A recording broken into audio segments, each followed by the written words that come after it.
Hello, everyone. Welcome to our speaker event. Today's speaker is Kylie Plouff, and this event is hosted by STEM2girls.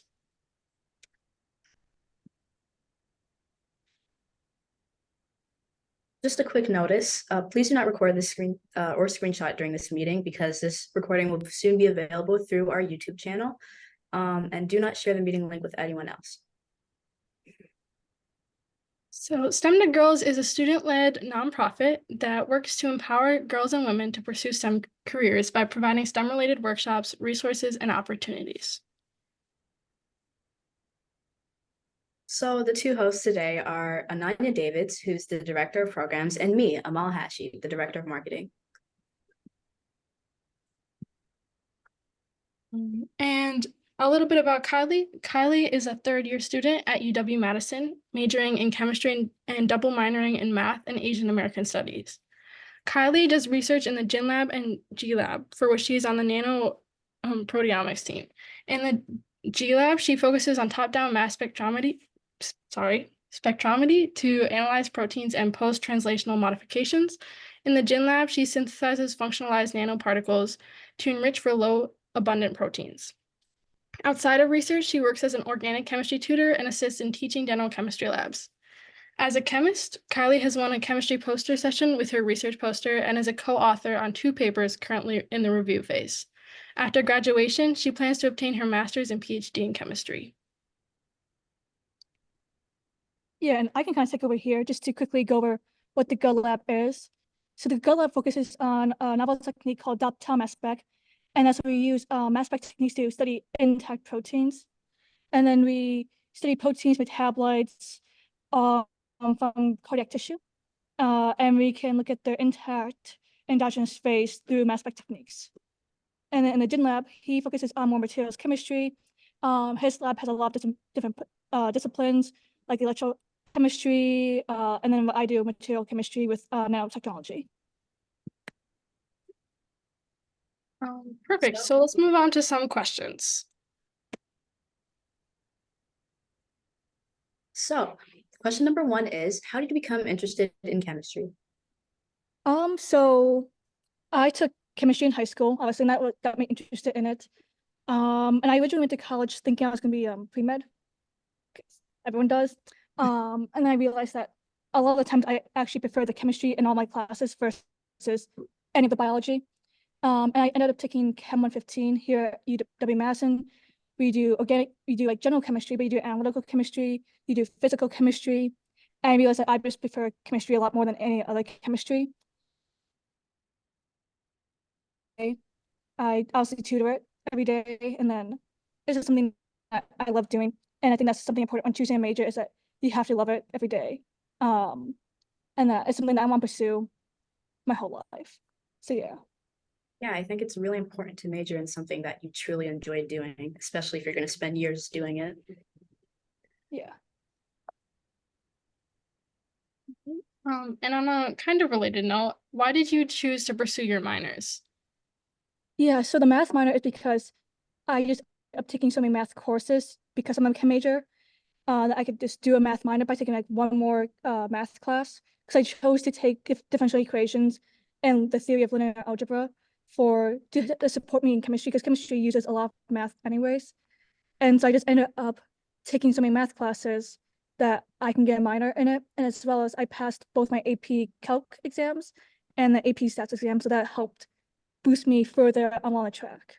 So yeah, and then Asian American was because at UW-Madison and a lot of colleges, they make you take electives in like humanities, sociologies. And so because you have to take so many, it's easy to get a minor in it. And so I chose Asian American Studies as I am Asian American. And that was something that I wanted to explore more and study more and get into more of the nuances of it. And the departments here are very supportive of people getting minors in different fields that aren't in major field. So yeah.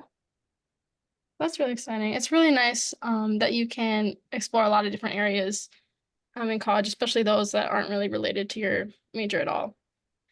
Yeah, I think it's very nice being able to explore not just like different topics, but also who you are as an individual. And that's why I chose that minor of Asian American. But yeah. Awesome. So the third question is, can you explain your research in more detail, like regarding the labs that you do? Yeah. So the Jin lab. So I work in a joint project between Songjin and Yinga. Songjin, he's primarily chemistry, and Yinga is more in the hospital. And we look at then proteins and hearts. So the Jin lab, I synthesize what we call nanoparticles. And nanoparticle starts off as like a little iron ball, and that's what we synthesize. And we synthesize a linker or like a ligand called peptides. And peptides can cross-link onto our nanoparticles. And what's unique about peptides is that it has what we call an allyne end. An allyne end is very universal, and it can do an allyne style click with different things. So let's say we want to study CAR troponin I from heart, we would put a peptide specific for CAR troponin I right on the ligand. If we wanted to study protein kinases, which are prominent drug targets, we could put what we call peptides, BIM, onto the peptides. And it gets something like this. And so what I focus on primarily in the Gin Lab is not just I synthesize this stuff, but my main project is synthesizing a cleavable linker, because we want to study the proteins that the peptide or the BIM attached to. But the thing is, we can't let the nanoparticle go through the mass spec. Nanoparticles can't go through the mass spec. So we have to cleave it somehow. And what we used originally is called azo. We made that in lab. But azo can denature proteins, and we don't want to denature proteins as we lose native state.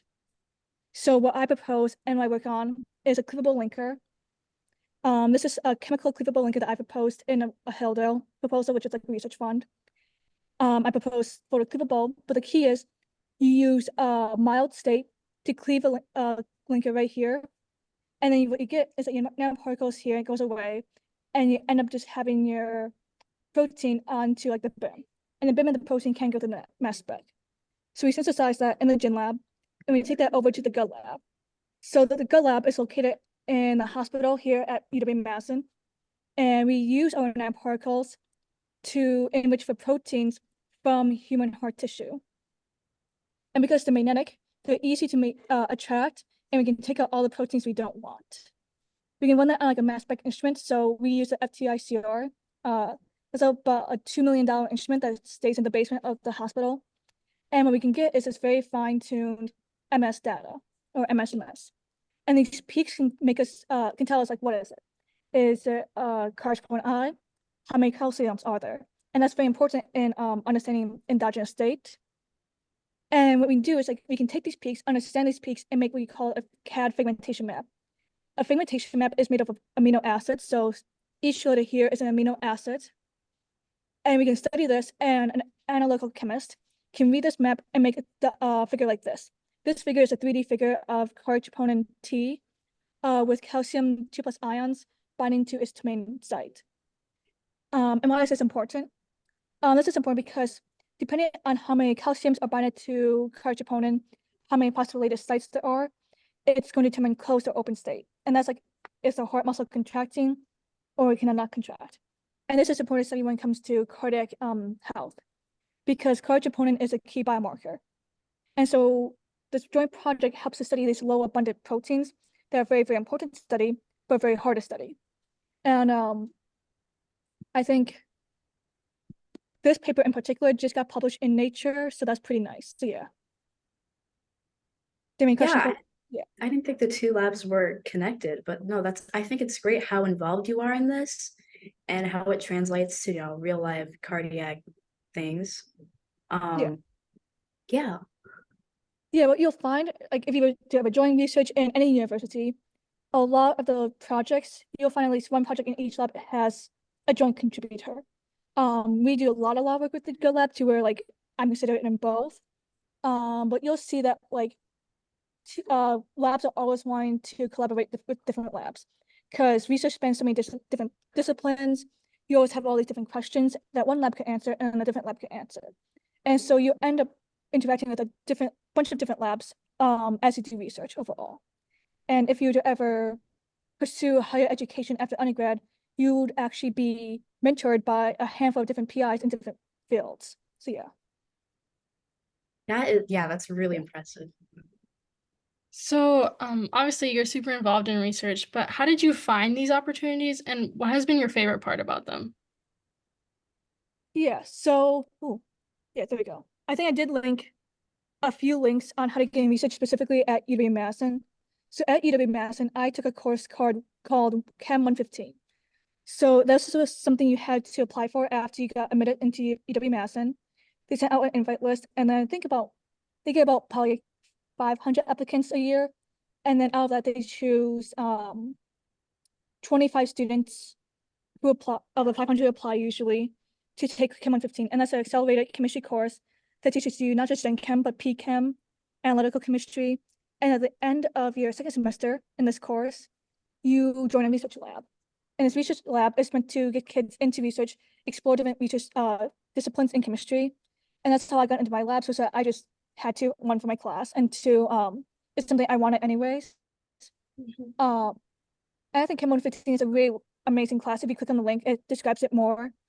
But another way is that you just go into your department, and typically departments have research group supports. So in chemistry, we have CURB, Chemistry Undergrad Research Board, and they help students find mentors. They help students figure out what they want to research. They help students navigate that process. And then most universities should have an undergrad research program. So here at UW, after you get accepted, you can apply for the, I think it's like the undergrad research program group. I linked it as well. And basically you'll spend your first semester learning about research, how to get into it, looking at different professors. And then your second semester, you'll be placed into a lab, and then you'll just do research there. And it's not like a class, it's like a program you apply for and get accepted into. And a lot of my friends have found research through that way as well. And then not everyone does research their freshman year. I started my freshman year, not everyone does, totally fine. And some people, what they want to do is go to the different university. And it's always great to go somewhere else to do research. And you can do something called RAU through the NSF. And the RAU you apply for it, and then you get placed into a university of your choice to study maybe something you haven't thought about before, something specific to that campus. So my friend, he went to Boston to study chemical engineering for the summer, and he got a paper of that. Another friend of mine, she went to, I think, UC Davis or UC something, and she went there to study gas chromatography of the ocean. So that's another great way to get into research that's not in your university. I highly recommend that, to do that between your freshman and sophomore year, and then also your sophomore and your junior year. And then another thing you can do is email a professor. So if you like a professor specifically, and if you show initiative and like you really want it and you email them, you might have to email them like 5 times, but they'll like your initiative to the point that they might just take you on, because they have a big resource of grad students to help mentor you. So that's how you get into research. That's how I did 115 to get into research. And then my favorite part about research, I personally do a lot of wet lab work. So I'm constantly in lab, working with chemicals, mixing them. I love just the part of where I get to do these very complex synthesis steps and understand exactly what's happening. So for example, I mix together 2 chemicals, and it's so hot that I have to put in a dry ice bath, and I have a syringe in acid into the mixture. It has to be under nitrogen, and it's all these complex steps that lead to probably like 50 milligrams of product at the end of the day. And that's what I love about it. Like I think I spent like 2 months on my nanoparticles, and I got probably only 50 milligrams, but I love each step about it. I think what I also love is the network you build. So all of my friends who are in research, and we love talking about it to each other. I love the grad students I work with. They teach me everything that I know. And it's always fun to hang around them, talk to them. And then I think, yeah, that's why I love research. I think I love doing the act of research and exploring. And a big thing that they want to hear from you is that you want to explore something. You want to do something novel and different. And that's what I love about research over that I didn't see in medical field, is that like in research, you're exploring something novel, something brand new. That's what I get to do every day. With medical, you'll get there one day, but it's gonna take years. So yeah. Awesome. And so for people watching, also, we will post these links in our YouTube description if you want to take a look at those. But then let's move on to the next question. Yeah, question number 5 is, how do you manage 3 degrees along with research? Yeah, so it's rough. Right now, we just started finals week. So finals starts tomorrow. It's been a bit rough. And it's a lot of work. So I take about, I think I average about 16 to 17 credits a semester, and Madison, the max is 18. So it's like a lot of work, and I'm constantly in classes, and I'll be on campus probably from 8 a.m. till 8 p.m. if not later. But it takes a lot of discipline, I think, and planning. Um, my calendar's always planned out full. I make sure I know when each assignment is due. And it's a little time management, I think. I think the biggest thing that I had to adjust from going from high school to undergrad was actually learning how to study. Because I think I never truly studied in high school, never truly learned how to study or how to take notes. Because I think they do push you to do that, but I don't care to because I didn't need to. And I got here to undergrad, and I was like, well, I have to actually take notes. I actually build a study habit, learn how to study. I think my biggest thing that helped me handle everything was a support group. I made some amazing friends my freshman year in my dorms that I'm actually here with today studying for finals. Um, I have support from my grad students, my mentor. They support me in this research. They let me take time off from research if I need to for exams. And it's about knowing how much I can handle and how much I can take and asking for help. Professors, I think they get a rap of being very mean, and some are. There are some catty, very mean professors out here, but I think most are very supportive and understanding. And if you go to them like, hey, I need an extension, they're going to give you an extension. If you ask them for extra credit, they'll talk to you about extra credit opportunities. If you ask them for help on exams, like they'll sometimes help you guide you in your studies. So like my food science professor, I was like, I need help studying for food science and fermentation, and he helped me understand which topics he's going to talk about on the final, and that's really helping me study for the final. So I think having a good support group, and building a good community and asking for help when you need help, even if you don't want to, is crucial in the balance of all of it. And then also, I think taking time off is very important. I think my freshman year I didn't do that and I struggled. And now I take my weekends off. Sometimes I go out with my friends. I go get food with my friends. I go just get a late night snack. Like I think last night we went to go get Culver's instead of studying. Because it's taking that time for yourself. It's helping you, I think, just find a balance in all of it. So yeah. Yeah, I think it's so important to build balance, especially there are a lot of students who don't want to reach out to their professors because they're kind of scared of what they'll say. But yeah, I think it's really important to ask for help because you might end up struggling more than you need to.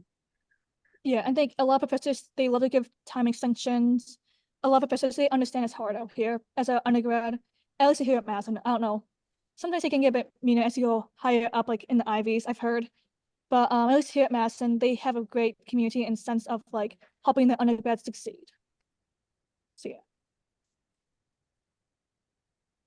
yeah. So you talked a lot about your research, and so how does what you do in the research lab add to your degrees and like help you learn in the classroom? Yeah, so in my research lab, I do a lot of materials chemistry, and it, I wouldn't say what I learn in lab helps me get an A on an exam. I would say my classes help me understand what I do in lab. So organic chemistry, you'll probably take your second year of college, if not your first year, and you get to learn about synthesis and different pathways and how chemicals react under certain conditions. And what I learned in that class helped me in my research. I took a biochemistry class, and that talks about um, the chemistry of proteins, and that helps me understand why do we care about studying proteins in the heart? Why do we care about studying proteins for drug uses? So I wouldn't say that the research that I do helps me succeed in the classes, but the classes helps me succeed in research. But what research helps me with is my degree is that one, at Madison as a chemistry degree and a lot of like science degrees, you need to do either research or advanced laboratory work. And so this research just counts as credit towards my major. So that's really nice. And then also this research, I would say is just helping me build my resume when I want to go further. It helps me show that not only do I know what my degree is about and I know my classes, but I'm also able to utilize my degree in research and in these fields. And so I think that's what research does. It doesn't like help you pass the class sometimes, but it helps you show that you can take what you've learned for your degree and use it further. And then that's what a lot of companies or grad schools want to see, is that you can do research. And so if you do research here, what I found is like you can easily get a job of undergrad, at least in chemistry. That's awesome. I think in high school, it's really oftentimes like what you learn in the classroom just stays in the classroom. So it's really nice in college that you can take what you learn and then apply it through research. Yeah. It's really exciting. Okay, question number 7 is, what career do you plan to pursue in the future? Yeah, so what career? Yeah, so I'm a third year right now, so I'll be applying to grad school. So I want to go to grad school to get my master's and PhD. And then after my PhD, I hope to do a postdoc. And after the postdoc, I would hopefully apply to stay in academia to become a professor. So I think this summer and this fall, I'll start applying to graduate schools and to the master's PhD program. And then from there, I hope to want to become a professor. So what that entails is that I'll then one day run a research lab and also teach. But I've also considered, after getting my master's and PhD, going to industry. I think once I go through grad school is when I'll figure it out. But a lot of grad students, they'll actually end up going into industry. And I think the reason why I want to get my master's and PhD right after undergrad is because in industry, without that, you're limited in growth. You can't go up the food chain as much as you want to. And with a master's and PhD, you're the one running the project. You're the one saying what to do. You're the one doing the exploring in a company versus just doing the instructions. So I think that's why I want to pursue a PhD in chemistry before I end up going somewhere else. Okay, is there any reason like why you want to be a professor? I just personally, I've always loved chemistry, and I always loved my teachers and loved education. I think I want to stay close to education as much as possible. I mean, I tutor organic chemistry. I teach general chemistry labs, and actually, just today I got accepted to TA organic chemistry lab. So I'll get to do TA organic OChem labs. And I just always loved the aspect of education, but I also love the aspect of research. I don't want to choose one over the other. And being a professor, you're not only doing research, but you're educating your grad students, you're educating undergrads. And you get to stay in the realm of education while also doing something novel and new. Yeah, well, congratulations on getting in. Yeah. Okay, so this is the final question. What advice would you give to girls who are looking to pursue a STEM career? Especially girls in high school. Yeah, I think for like there's a lot of advice I can give to people just in them in general, but for girls specifically, I think it's sometimes you have to know that you're worth it. You're worth a lot. And that you should just go for it and always ask for it. Don't be afraid to ask for anything or to apply for anything. So if you want to go to a certain college, apply to that college, even though you don't think you have a shot. If you don't think you have a shot for an award or a fellowship, still go and apply. And if you feel like if you ever join a lab and feel like that something's happening in a lab that you don't think is appropriate, always say something, even if it's someone who might be high up. Because I think personally, when I was first in my lab, my first year, there was chances where I should have spoken up and I didn't.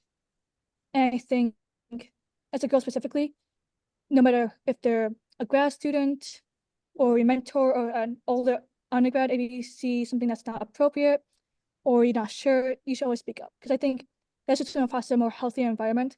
And a healthy environment will help you succeed in your research. Because I think my first year, I let a lot of things slide. And I think I shouldn't have. And I think for girls specifically, just know that you should speak up, you're worth it. And to always just go after something, even if you don't think you're gonna get it. And that if you think like UPI might not pay you, because you should get paid for research. In the summer, you should be getting paid. Don't let a professor not pay you. You should be getting paid. So if you don't think you're gonna get paid, just ask for the pay. Ask for the pay. If you want to join a project, just ask to join a project.